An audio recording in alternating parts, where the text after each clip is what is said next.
Заплакала мајка стара со една навистина убав видеозапис. Зоран Спасов е наш гостин. Го видовте и во изведбата овде. Тој е заслужен за овој убав, фантастичен спот, како и тема вечна кога станува збор за Македонија, опеана во оваа песна. Добро утро, добро ни дојде, директно од Швајцарија. Не баш директно, ама може да се каже. Не баш директно. Добро утро, Јована. Добро ве најдов, добро те најдов и тебе и сите гледачи на Сител телевизија. Мојата најомилена телевизија во Македонија. Така, одамна не си дошол, така? Одамна, да. Па последен пат бев на Мерак Мејана пред 3 години. И пред тоа бев на ваша емисија исто пред неколку години, не бројам. Па слабо доаѓам, пошто не живеам овде, знаете. Да. И така. Живееш во Монтро и ми откри дека токму таму е сниман и овој видеозапис. Да. Живеам во Монтро, тоа е еден од најубавите градови во Швајцарија, во близина на Лозана, на Женевското езеро, се вика Ла Клеман. И таму живеам веќе, од кога сум ојден во Швајцарија скоро. Живеев и на други места, ама сега во последните 15 години живеам таму. Да. Рече си 20 си практично. Јас сум, да, поминаа 20 години, да, од кога сум во Швајцарија, да. Така, за враќање, не можам да те прашам, но што прво те натера, како појде? Дали би се вратил сега 20 години за да се сетиш? Како, кои околности доведоа до тоа да запишеш? Одамна беше. Па околностите беа тоа што јас овде, нели, како пејач не успеав да направам име, нели? Бренд, пошто звезди нема, не постојат. Звездите се само на небото. Име, бренд не направив и се разочарав од тоа и едноставно добив понуда да идам да пеам во Швајцарија на преку македонски клуб за дочек на Нова година. И отидов таму и така почнав да се ангажирам да останам таму. И така. Останам. Сега си активен, се разбира, и во музиката, имаш и друга професија, да. Зошто така се уште? Па и треба да бидеш. Па ја сакаш музиката, убаво ја работиш. Ние што живееме во странство не сме толку активни како што се пејачите што живеат овде.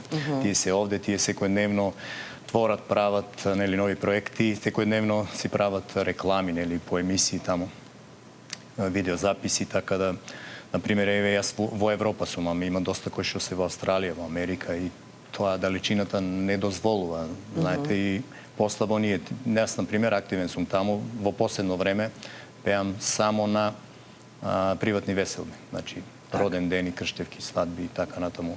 А порано пеев и клубски свирки, тоа беше порано, кога бевме помлади. Да. И затоа. Па добро, не е битно, пак си во музиката, го правиш она што го сакаш. Што велиш за создавањето бренд, тоа има различни околности. Мислам дека треба и среќа и многу работи. Па јас да сакав ќе го направив тој бренд овде, да бидам искрен. Да бидам искрен, ја да сакав од пред 10 години ќе го направив тој бренд овде, ама ето, осетив дека не вреди. Да. Прво, сега да не ме сватат погрешно на моите колеги во Македонија, прво, нашата естрада е неорганизирана и немаат баш колегијалност во исклучок на неколку. Второ, многу малку се платени. Да вложиш толку многу капитал, многу се малку платени колку што се платени пејачите од соседството.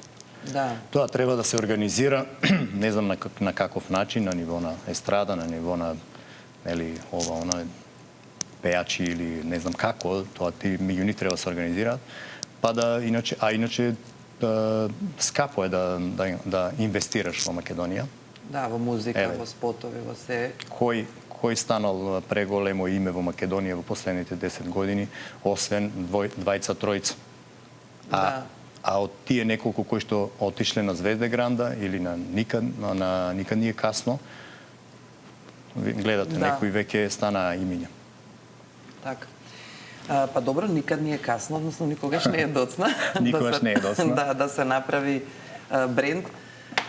Ако веќе зборуваме за бренд, инаку како што кажавме, си работиш во музика, па зошто не се обидеш така во рамките на тој проект? Па да, и тоа е исто одамна, исто таму, и искрено да ви кажам, јас бев пред 13 години бев на Звезде Диаспоре, тоа беше на Пинк, и тоа го водеше бившата жена на Желко Митровиќ, Сонја Митровиќ Хани.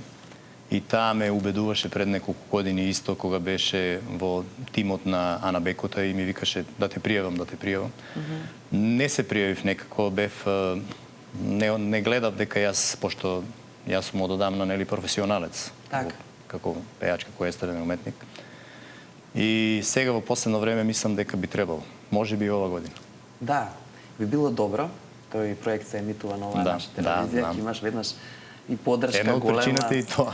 Да, добро, браво, Зоран. Благодариме на лојалноста на нашиот бренд и што не почитуваш и што сакаш. Секогаш. И би било супер затоа што ќе имаме за кого да навиваме, нели? Да. Кога има наш пејач там. Добро, кажи ми за другите планови, што друго планираш на музички план, некој нов проект, може би ете не си тука, но под време на време ќе издвоиш време да направиш некоја музика. Па да, планирам, секако во план сум сега. Последниот проект беше песната од Јордан Митев, Жено моја студена, тоа е негова комплетна песна, што ја испеав. Пред 3 години помина и повеќе. Тогаш ја промовиравме. Да, тогаш ја промовиравме и така да сега планирам нешто да направам дефинитивно за мојот татко. Мојот татко бил пејач, од кај што сум јас сум исто од Подреш, од Радовишко. И во овој случај сакам да ги поздравам сите мои роднини, пријатели, колеги, секаде и во Македонија и во целиот свет, кои што ме поддржуваат и кои што ме искрено почитуваат. Така. Верувам дека има многу и од целиот свет и не гледаат. Да. Меѓу другото и во Швајцарија, во твојот И сакам да снимаме една песна која што тој кога бил нели жив, кога бил на овој свет и млад и се бавел со пење, во тоа време нели така локално нели по селски веселби ја пеел таа песна е Рубато и планирам да ја обработиме со Александар Ицов. Тоа е новитет што сакав да го откријам. Александар Ицов е исто потекло од моето село, од нашето село и живее во Радовиш и он е исто професионален музичар што свири на професор е исто, академски музичар. Свири исто на дувачки инструменти, изворни, кавал, гајда, хармоника. Планирам со него тоа и може би уште некој проект. Ќе видим. Сега таа песна велиш ја пеел твојот татко, таа е негова песна за него? Таа песна е традиционална од нив, од фамилијата моја. Значи таа песна ја пееле мојата фамилија, Цуцулци се викаат и Суфинци. И од таа фамилија потекнува таа песна. Така, како се вика песната?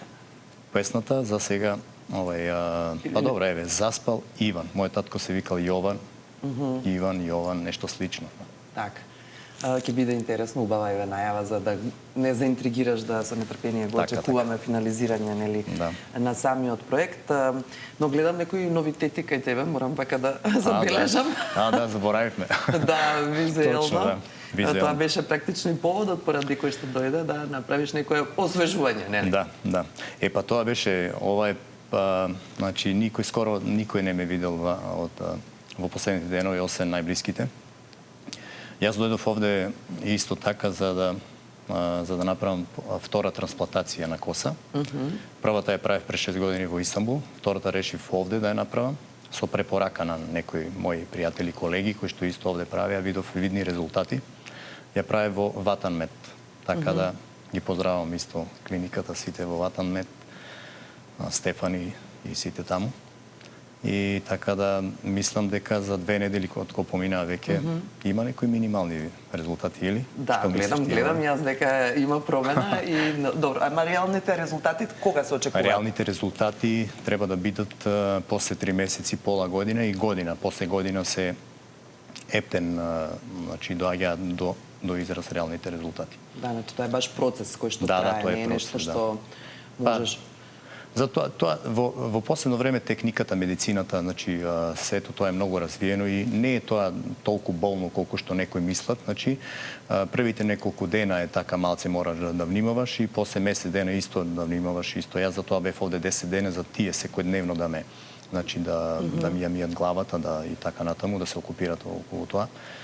Иначе кој што има можности финансиски, кој што нема тоа самоуверие, како се викаше? Самодоверба, да. И тоа би требало да го направи. Исто како, например, како што си прават некои корекција на нос, така и тоа, и за косата е исто. Да. Интересно е што знаеш како во минатото беше карактеристично жените да бидат тие кои што прават некакви интервенции со цел да изгледаат подобро, Да. под тој притисок, ама времењата се променија сега и вие мажите сте под Па еве, огромен жените притисок. прават многу корекции, Да. ние мажите барем коса. Не покажувај на кај мене што сум направила. Не, вие реков, се не шегувам. Се шегувам, Зоки, да, малку да се познаваме добро крај, и да, можеме. и на денешната изданија и е весело, и е во контекст на музика, на забава, на сето оно со што се бавиш. И ти благодарам што си искрен, како и секогаш. Па како и секогаш, тој сум јас. Да, и што го кажуваш. Што еве, можеби, знаеш, тоа им е интересно и на гледачите, можеби многу мажи во моментот се одлучуваат, бидејќи знаеме дека тоа е нешто што психолошки вака знае да оптерети човек, нели? Од друга страна се бавиш со јавна професија, треба да настапуваш, треба нели да изгледаш максимално Како не, добро. нормално. Како се одлучи за самиот, дали долго траеше процесот да се одлучиш на тој чекор или За трансплантација? Да, за трансплантација. Па да, јас пред 10 години размислував за тоа, но тогаш беше премногу и скапо. Значи, кошташе многу и немаше толку многу, не беше толку, значи, професионалните лекари не беа толку искусни, немаше толку, не беше напредна медицината во тоа. Во Швајцарија е, значи, енормно скапо. Да. И така да во Турција, кога почна Турција, нели, да се гледа дека во Истанбул веќе се совршува тоа, се реши пред 6 години, да. И кога гледав дека доста, нели, светски личности почнаа да го прават тоа, значи јавни личности. Од сите професии. Да. И нормално, пошто јас веќе скоро бев доста изгубив коса, и нормално е 2 пати да го правиш, значи мора 2 сеанси, значи 2 пати. И затоа решив сега. Требаше после 3 години, нормално после 3 години се прави втор пат, ама еве сега. И ето, реши, пошто сум јас од Македонија, македонец сум, тука сум роден и тука се отвори веќе 2-3 години, таа ватарна клиника е доста добра. Ја има секаде во Турција, во секаде на Балканот и дури ја има и во Полска, во Франција, во Италија има тие таму, нели, отворено своји, нели, таму. Како се вика тоа, мини клиники, иначе огромните клиники им се таму во Истанбул. Така. И се реши. Интересно. Ете, благодарам, пак ќе кажам, на искреноста, ќе очекуваат со нетрпение гледачите да те видат следниот пат, да го слушнат новиот проект, како звучи песната. Следниот пат ќе биде баш. Но и како изгледа финално. Тоа ќе биде пред нова година, тогаш планирам да доаѓам и тогаш ќе има резултати со косата.